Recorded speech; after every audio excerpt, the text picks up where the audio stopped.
మన ప్రభువైన యేసుక్రీస్తు నామమున అందరికీ ప్రైజ్ ది లార్డ్. నేడు హెబ్రోను క్యాలెండర్ వాగ్దానము కీర్తనల గ్రంథము 104వ అధ్యాయము 1వ వచనము. నా ప్రాణమా యెహోవాను సన్నిధించుము. యెహోవా నా దేవా, నీవు అధిక ఘనత వహించిన వాడవు.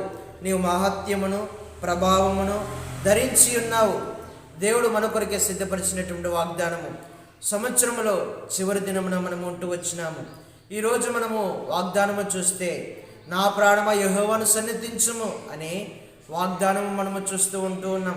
మన ప్రాణము సంవత్సరంలో ఎంతో తృప్తి చెందుతూ వచ్చింది, ఎన్నో మేలు పొందుకుంటూ వచ్చింది, ఎన్నో దేవుని ఆశ్చర్య కార్యములను చూస్తూ వచ్చింది. అందుకని మన ప్రాణముతో దేవుణ్ణి ఆరాధించే వరముగా, దేవుని స్తుతించే వరముగా, దేవుని గణపరిచే వరముగా ఉంటూ ఉండాలి. సంవత్సరంలో చివరి దినమున ఉంటూ వచ్చాము. మనము దేవుని ఆరాధించే వరముగా ఈ సంవత్సరంలో దేవుడు మన ఏళ్ళలో చేసినటువంటి అద్భుతములను బట్టి, ఆశ్చర్య కార్యములను బట్టి మనము ఎంతైనా దేవుని ఆరాధించి స్తుతించేటువంటి వారముగా ఉండాలి. నా ప్రాణమా అని ఇక్కడ సంబోధించినటువంటి విధానము మనము చూస్తూ ఉన్నాం. ఇలాంటి సంబోధన ఎవరు సంబోధిస్తారు అని అంటే మనకు తెలుసు. మన దావీదు భక్తుడు గారు అలాగ సంబోధిస్తూ ఉంటాడు. నా ప్రాణం అని 103వ అధ్యాయంలో 1వ వచనంలో మనము చూడవచ్చు. నా ప్రాణమా యెహోవాను సన్నిధించుము, నా అంతరంగమునున్న సమస్తమా అనే పరిశుద్ధ నామమును సన్నిధించుము అనే వాక్యమును మనము చూస్తూ ఉంటాం. తన ప్రాణముతో తను అనుకుంటున్నటువంటి రీతిలో మనము చూస్తూ ఉన్నాం. మనము కూడా మన ప్రాణముతో మనము అనేటువంటి వారముగా ఉండాలి. ఇక్కడ మనము 3 విషయాలు చూడవచ్చు. దేవుని యొక్క ఘనత గురించి చూడవచ్చు, దేవుని యొక్క మహాత్మ్యమును గురించి చూడవచ్చు, దేవుని యొక్క ప్రభావం గురించి మనం చూడవచ్చు. దేవుడు మహాత్మ్యమును ఆయన యొక్క ప్రభావమును ధరించుకుని ఉన్నాడు.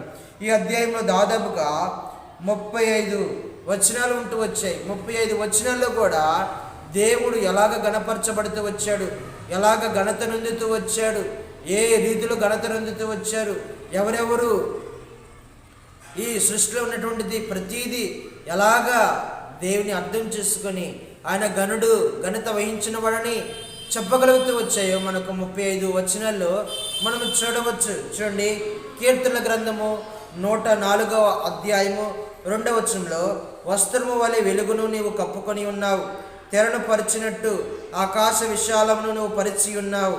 చూడండి, ఆయన ఘనత గురించి వర్ణించే విధానము మనము చూస్తూ ఉన్నాం. భక్తుడు వస్త్రము వలె వెలుగును నువ్వు కప్పుకొని ఉన్నావు.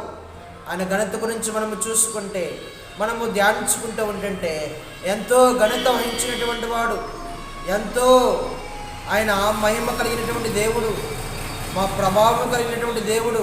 మనం వీటన్నింటినీ జ్ఞాపకం చేసుకొని ఉదయకాల సమయంలో సృష్టి యావత్తు ఆయన గణపరిచినటువంటి విధానము మనం చూస్తూ ఉంటూ ఉన్నాం. అలాగే మన ప్రాణము కూడా ఈ ఉదయకాల సమయంలో ఆరాధించేదిగా, గణపరిచేదిగా ఉండాలి. నన్ను గణపరచువారిని నేను గణపరుస్తాను, నన్ను తృణీకరించువారిని నేను తృణీకరిస్తాను అని 1 సమూయేలు గ్రంథము 2వ అధ్యాయము 30వ వచనంలో మనం చూడవచ్చు. మనము ఈ ఉదయకాల సమయంలో దేవుని గణపరచాలి. ఏ విషయాలు ఇక్కడ గణపరిచినటువంటి రీతిలో దేవుడు ఉన్నాడో మనము చూసుకుందాం. వస్త్రము వలె వెలుగును నీవు కప్పుకొని ఉన్నావు, తెరను పరిచినట్టు ఆకాశ విషయము నువ్వు పరిచి ఉన్నావు. ఆయన ఘనత చూడండి ఎలాగ ఉన్నదో. వస్త్రము వలె వెలుగును నువ్వు కప్పుకొని ఉన్నావు. ఘనత గురించి వివరిస్తున్నటువంటి సంభాషణ మనము అర్థము చేసుకుంటే ఎంతో గూఢార్థమైనటువంటి వాక్యములుగా మనం చూడవచ్చు. 3వ వచనంలో, జనములలో ఆయన తన గదులో దూలములను వేసి ఉన్నాడు, మేఘములను తనకు వాహనముగా చేసుకొని గాలి రెక్కల మీద గమనమును చేయుచున్నాడు. చూడండి, జలములలో ఆయన తన గదులను దూలములను వేసి ఉన్నాడంట. ఆయన ఎంత ఘనత వహించినటువంటి వాడండి. జలములలో ఆయన తన గదులను దూలములుగా వేసి ఉన్నాడంట. మేఘములను వాహనములుగా చేసుకొని వస్తున్నటువంటి దేవుడిగా ఉన్నాడు. వాయువులను తనకు దూతలుగాను, అగ్ని జ్వాలలను తనకు పరిచారకులుగాను ఆయన చేసుకొని ఉన్నాడు.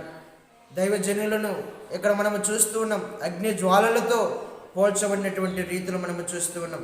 వాయువులను తనకు దూతలుగాను, అగ్ని జ్వాలలుగాను తనకు పరిచారకులుగాను ఆయన చేసుకొని ఉన్నాడు. ఆయన ఘనత గురించి మనము వివరించేటువంటి సందర్భంలో ఆయన ఎలాగ గణపరచబడుతూ వచ్చాడో మనకు అర్థం కావాలండి. 5వ వచనంలో, భూమి ఎన్నటికీ కదలకుండానట్లును ఆయన దాన్ని పునాదుల మీద స్థిరపరిచెను. కదలకుండా భూమి అన్నిటికీ కదలకుండా ఆయన దానికి పునాదుల మీద స్థిరపరిచెను. భూమికి పునాదులు వేస్తూ వచ్చాడు దేవుడు. 6వ వచనంలో చూస్తే దాని మీద అగాధ జలములను నీ వస్త్రములు కప్పితివి. దానిపైన అగాధ జలములను వస్త్రములే కప్పుతూ వచ్చాడు. కొండలకు పైగా నీళ్లు నిలిచిపోయిను. నీవు గద్దెంపగానే అవి పారిపోయిను. నీ ఉరుము శబ్దము విని అవి త్వరగా పారిపోయిను. నీవు వాటికి నియమించిన చోటికి పోవుటకై అవి పర్వతములు ఎక్కును, పల్లములకు దిగును. అవి మరలై వచ్చి భూమిని కప్పగా ఉండనట్లు అవి దాటి లేని సరిహద్దులు నీవు వాటికి నియమించితివి. ఆయన కొండ లోయలలో నీటి బొగ్గలను పుట్టించును, అవి మన్యములో పారును. కొండ లోయలలో నీటి బొగ్గములను పుట్టించేటువంటి దేవుడు. బండ సందుల నుంచి దేవుడు నీటిని రప్పిస్తూ వచ్చాడు ఇశ్రాయేలు ప్రజల కొరకై. ఇక్కడ మనం చూస్తున్నాము, కొండ లోయలలో నీటి బొగ్గులను పుట్టించేటువంటి దేవుడు. అడవి జంతువులన్నిటికీ దాహం ఇచ్చును, వాటి వలన అడవి గాడిదలు తప్పి తీర్చుకును. వాటి ఒడ్డున ఆకాశ పక్షులు వాసము చేయును, కొమ్ముల నడుమున అవి సునాదము చేయును. తన గదుల నుండి ఆయన కొండలకు జలధారలు ఇచ్చును. జలధారలు ఎట్లా వస్తుందండి? తన గదుల నుంచి ఆయనకు కొండలకు జలధారలు ఇస్తాడంట.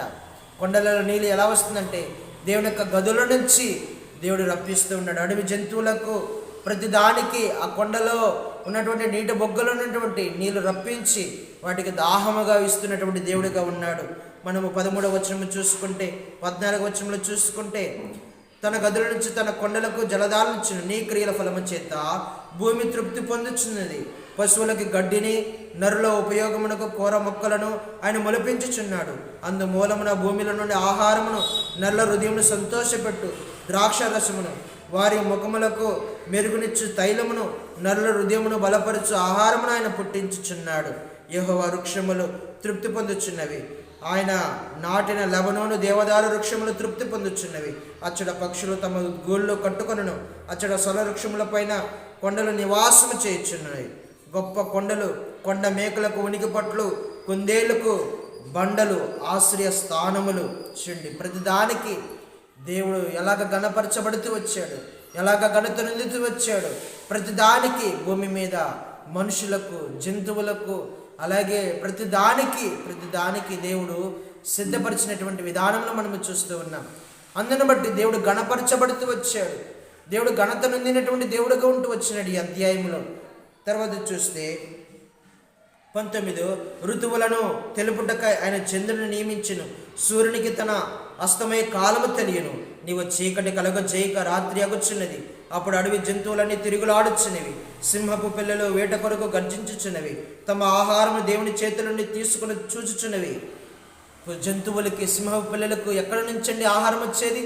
దేవుని చేతుల నుంచి వస్తూ ఉన్నాయి.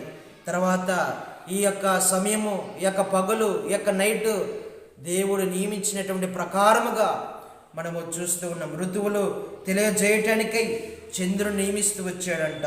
సూర్యుడు తన అస్తమయ కాలములను తెలియనండి. కాలము తెలిపేటువంటిది సూర్యుడు. నీవు చీకటి కలుగు చేయగా రాత్రి అగుచున్నది. అందుకని గణపరచబడుతూ వచ్చాడు దేవుడు. అందుకని ఘనత నిందినటువంటి దేవుడుగా ఉంటూ ఉన్నాడు ఈ అధ్యాయంలో. మనము చూస్తే ఇంకా 22వ వచనంలో, సూర్యుడు ఉదయింపగానే అవి మరలిపోయి తమ గుమ్మలో పండుకొనను. చూడండి, ఏ ప్రమేయం లేకుండా, దేవుడి సెలవు లేకుండా ఏది కూడా జంతువు ఆహారము తీసుకోవట్లేదండి, గాలి పీల్చుకోవట్లేదు. వాటికి నివాసమైన, వాటికి కొండ గుహల్లోనే నీటి కొరకైనా, పశువుల కొరకే గడ్డి అయినా, ప్రతిదీ దేవుడు మానవులకై కూర మొక్కలను, ఋతువుల కొరకై, వీటన్నిటి కొరకై దేవుడు ఎలాగ ఉంటూ వచ్చాడో మనము చూస్తూ ఉన్నాం. ఎలాగ ప్రకృతి సంబంధమైనటువంటి ఆ యొక్క జంతువుల పట్లగా, తర్వాత మానవుల పట్లగా, నరుల పట్లగా దేవుడు చేస్తున్నటువంటిది ప్రతీది మనము చూస్తూ ఉన్నాం. అందుకని దేవుడు గణపరిచినటువంటి దేవుడుగా ఇక్కడ భక్తుడు సెలవిస్తున్నటువంటి మాటలుగా మనము చూస్తూ ఉన్నాం. దేవుని బిడ్డలారా, దేవుడు మన కొరకే ఎంతో క్రైమ్ చెల్లించినాడు, మన కొరకే ప్రాణం పెడుతూ వచ్చాడు, మన కొరకే రక్తము కారుస్తూ వచ్చాడు. మనల్ని సంరక్షించి, పోషించి, దినదినము కంటికి కనుపాపు వలె మనల్ని కాపాడుతున్నటువంటి దేవుడుగా మనము చూస్తూ ఉన్నాం. కాపాడుతున్నటువంటి దేవుడుగా ఆయన కార్యములను మనము చూస్తూ ఉన్నాం. సంవత్సరంలో ఆయన కార్యములను మనము చూస్తున్నాము. ఆయన మన ఎడలు చూపించినటువంటి మేలులను చూస్తూ ఉన్నాము. ఆయన మన ఎడలు చూపించినటువంటి జాలి, కనికరము, దయ, వాత్సల్యత అన్నీ మనము అనుభవించినటువంటి వారముగానే ఉన్నాం. ఇప్పుడు మనము ఈ ఉదయకాల సమయంలో ఆరాధించే వరముగా, దేవుని స్తుతించే వరముగా, దేవుని గణపరిచే వరముగా, దేవుని మహిమపరిచే వరముగా, దేవునిని హెచ్చించే వరముగా ఉండాలని భక్తుడి ద్వారాగా మనం నేర్చుకుంటూ వస్తూ రావాలి. నా ప్రాణమా యెహోవాను సన్నిధించమన్నటువంటి రీతిలో మనం ఏవేవి పొందుకుంటూ వచ్చామో ఈ సంవత్సరంలో దేవుని గణపరిచే వరముగా ఉండాలి. దేవుని యొక్క మహాత్మ్యముల గురించి, ఆయన యొక్క ప్రభావం గురించి మనము వర్ణించే వరముగా, వివరించే వరముగా ఉండాలి. ఇలాగ మనము చూస్తే ప్రతి దాని విషయంలో 24వ వచనంలో యెహోవా నీ కార్యములు ఎన్నెన్ని విధములుగా ఉన్నవి, ఆ జ్ఞానము చేత నీవు వాటన్నిటిని నిర్మించితివి. నువ్వు కలగజేసిన వాటితో భూమి నిండి ఉన్నది. అదిగో విశాలమైన మహాసముద్రము, అందులో లెక్కలేని జలచరములు, దానిలో చిన్నవి పెద్దవి జీవరాశులు ఉన్నవి. తర్వాత 28లో చూస్తే నీవు వాటికి పెట్టునది అవి కూర్చుకొనను. నీవు గుప్పలు విప్పగా అవి మంచి వాటిని తిని తృప్తిపరచబడుచున్నవి. నీ ముఖము మరుగు చేసుకొనక అవి కలతపడును. నీవు వాటి ఊపిరి తీసివేయినప్పుడు అవి ప్రాణములు విడిచి మంటి పాలగును. ఇక్కడ మనం చూస్తే 33వ వచనంలో నా జీవిత కాలమంతా నేను యెహోవాకు కీర్తనలు పాడేదను. నేనున్నంత కాలము నా దేవుని కీర్తించేదను. ఆయన గూర్చిన నా ధ్యానము ఆయనకు ఇంపుగా ఉన్నను గాక. నేను యెహోవాయందు సంతోషించేదను. పాపులు భూమి మీద నుండి లయమగుదురు గాక, భక్తిహీనుల యొక్క నుండకపోదురు గాక. నా ప్రాణమా యెహోవాను సన్నిధించుము, యెహోవాను స్తుతించుము అని అంటున్నటువంటి మాటలు చూడండి. నేను ఆయన యందు సంతోషించేదను. ఆయన గూర్చిన నా ధ్యానము ఆయనకు ఇంపుగా ఉన్నను గాక. ఇదంతా ఆయన ధ్యానము, భక్తుని యొక్క ధ్యానము, దావీదు గారి యొక్క ధ్యానము. ఎలాగా దేవుడు గణపరచబడుతూ వచ్చాడు, ప్రతి వచనము వివరించుతూ వచ్చాడు. ఎలాగ గణపరచబడుతూ వచ్చాడు, ఆయన ప్రభావం గురించి, ఆయన మహాత్మ్యము గురించి, అలాగా ప్రతి దాని గురించి వివరించినటువంటి వాడిగా ఉన్నాడు. ఇక్కడ ఈ వచనము ద్వారాగే మనకు అర్థమైపోతుంది. నా జీవిత కాలమంతా నేను యెహోవాకి కీర్తనలు పాడేదను. నేనున్నంత కాలం నా దేవుని కీర్తించేదను. ఆయన గూర్చి నా ధ్యానం ఆయనకి ఇంపుగా ఉన్నగాక. ఈ ధ్యానమంతా ఎవరిదండి? భక్తుడిది, దావీదు గారిది. దేవుడు ఎలాంటి వాడు, ఏమి చేశాడు, ప్రతిదీ ధ్యానించి రాచినటువంటి వాడుగా ఉన్నాడు. ఇది దేవునికి ఇంపుగా ఉన్నగాక. నా బ్రతికినంత కాలము, జీవించినంత కాలము నేను దేవుని ఆరాధిస్తాను, దేవుని గణపరుస్తాను, దేవుని స్తుతిస్తాను. భక్తిహీనులు లయమైపోతున్నారు. వారి పాపములు బట్టి వారి యొక్క జీవితాన్ని లయం చేసుకుంటూ ఉన్నారు, నిర్మూలన చేసుకునేటువంటి వారుగా ఉన్నారు. కానీ నేనైతే నా దేవుని యందు నేను నమ్మకమించి నేను ఆరాధించేవాడిగా, స్తుతించేవాడిగా, గణపరిచేటువంటి వాడిగా ఉంటానని తీర్మానంలోనికి వచ్చినాడు. దేవుని బిడ్డలారా, ఈ ఉదయకాల సమయంలో దావీదు గారి మాదిరిగా మనము కూడా తీర్మానం చేసుకొని, మనము కూడా దేవుడు చేసినటువంటి మేలును తలంచుకుంటూ, మనము కూడా దేవునికి ఇంపుగా సువాసనగా ఉన్నటకై మనము కూడా ధ్యానించి అనేక మందికి చెప్పేవారముగా ఉండాలి, అనేక మందికి వివరించే వారముగా ఉండాలి, అనేక మందికి సాక్షార్థముగా జీవించేటువంటి వారముగా ఉండాలి. ఇలాగా ఉండాలని దేవుడు మన కొరకై ఈరోజు సిద్ధపరిచినటువంటి వాగ్దానము జ్ఞాపకము చేసుకుని హృదయమార ఆరాధించే వరముగా, స్తుతించే వరముగా ఉండాలని దేవుడు మనతో మాట్లాడుతున్నాడు. తర్వాత ఆయన నీవు మహాత్మ్యమును ప్రభావమును ధరించుకుని ఉన్నాడు. దేవుడు ఎలాంటి వాడంటండి? మహాత్మ్యమును ధరించుకున్నటువంటి వాడు, ప్రభావమును ధరించుకున్నటువంటి వాడు. కీర్తన గ్రంథం 29 మనము చూస్తే ఆయన స్వరము ప్రభావము కలిగినటువంటి దాన్ని మనము చూస్తూ ఉంటాము. ఆయన ప్రభావం నుంచి బయలు వెళ్ళి ఒక ఆమెను స్వస్థపరుస్తూ వచ్చింది. రక్తస్రావంతో ఉన్నటువంటి స్త్రీని స్వస్థపరచబడుతూ వచ్చింది. ఆయన ప్రభావం బయటికి వెళుతూ వచ్చింది. మహాత్యము 145వ అధ్యాయంలో దేవుని యొక్క మహాత్యము అక్కడ దావీదు గారు రచిస్తూ వచ్చాడు, వివరిస్తూ వచ్చాడు. అలాగ మనము వీటన్నిటిని జ్ఞాపకం చేసుకొని ఈ చివరి దినమున మనం ఆరాధించే వరముగా, స్తుతించే వరముగా ఉండాలని దేవుడు మనతో మాట్లాడుతూ ఉన్నాడు. ఇలాగ దేవుడు మనందరిని సిద్ధపరిచి నడిపించునుగాక. ప్రార్థన చేసుకున్నాం. పరిశుద్ధుడా, ప్రేమగల తండ్రి, మీ దయగల నామాన్ని బట్టి వందనాలు, స్తుతురాలయ్యా. ఈ ఉదయకాల సమయంలో మాతో మాట్లాడిన ప్రతి లేఖన భాగాన్ని బట్టి వందనాలు ప్రభా. పశువులకు గడ్డిని ఏర్పరుస్తూ ఉన్నావయ్యా, దాహమనిస్తూ ఉన్నావయ్యా, భూమికి పునాదులు వేస్తూ వచ్చావయ్యా ప్రభా. జంతువులకు ఆహారం సిద్ధపరుస్తూ వచ్చారు, నరులకు కూర మొక్కలను సిద్ధపరుస్తూ వచ్చారు దేవా. మా ప్రాణంలో కూడా సంవత్సరము ప్రభా మాకేమి కావాలో ప్రతిదీ తృప్తిపరిచి నడిపించిన మీ ప్రేమను బట్టి వందనాలు, స్తుతురాలు ప్రభా. మిమ్మల్ని గణపరిచి ఆరాధించి స్తుతించే వారముగా మమ్మల్ని సిద్ధపరిచిన ప్రభా. అలాగే సృష్టి యావత్తు మిమ్మల్ని ప్రభా గణపరిచినటువంటి రీతిలో మేము చూస్తూ ఉన్నాం ప్రభా. మేము కూడా ప్రభా మీరు చేసినటువంటి మేలును ప్రభా తలంచుకుంటూ గణపరిచే వరముగా స్తుతించే వరముగా మాకు ఈ ప్రభా ఈ చివరి దినమున మాకు ఇచ్చినందుకు వందనాలు స్తోత్రాలు చెల్లిస్తూ నాకు మేము బ్రతికినంత కాలము ప్రభా మిమ్మల్ని స్తుతించి ఆరాధించే వరముగా మమ్మల్ని సిద్ధపరుస్తున్నామని ప్రార్థన చేస్తూ ఈ నా ప్రార్థన ప్రభు యేసుక్రీస్తు పరిశుద్ధ నామములో ప్రార్థించి అని వేడుకుంటూ ఉన్నాము తండ్రి. ఆమేన్. అందరికీ ప్రైజ్ ద లార్డ్.